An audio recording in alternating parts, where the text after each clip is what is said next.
અજમલ રાજા તમે દ્વારકા જાઓ, દ્વારકા વાળો તમારા દુખડા ભાંગશે। હા ગુરુજી। તમારા દુખડા ભાંગશે ને અમારા હું ગોઠણ ભાંગશે।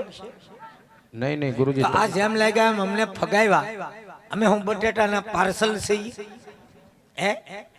આ એકને બેહવા દીધા તો બધાને હું કામ બોલાવવા જોઈએ? આ વાજબી છે તમારું?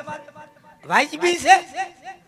આ વાત દિલ્હી સુધી જાહે, પણ એવું ન હોય। આ વાત જુનાગઢ સુધી જાહે, પણ એવું ન હોય ગુરુજી। એવું ન હોય તો આવું હોય ફગાવાના? તમને એકને બેહવા દીધા, 100 જણાને હું કામ બોલાવવા જોઈએ ભાઈ? કોને તમે કહો? આવ્યા થાય હું થોડો ઓળખું ગુરુજી। તમારા માણસો નતા? નહીં ગુરુજી। પરબારા ઘોનારી નું ઈ ગયા ભાઈ તો તમારું મંદિર છે, તમને ખબર હોય ને ગુરુજી। એક તો ઓલા ભાઈ બહુ રાડ્યું નાખતા થાય, ઈ કોણ હતું? હું નથી ઓળખતો। એક તો ઠીક ઓલી હાવ ટાઢા હતા ને નાઇટ ડ્રેસ પહેર્યો તો ઈ ભગવાન, ઓલા બે ત્રણ બહુ રાહી હતા।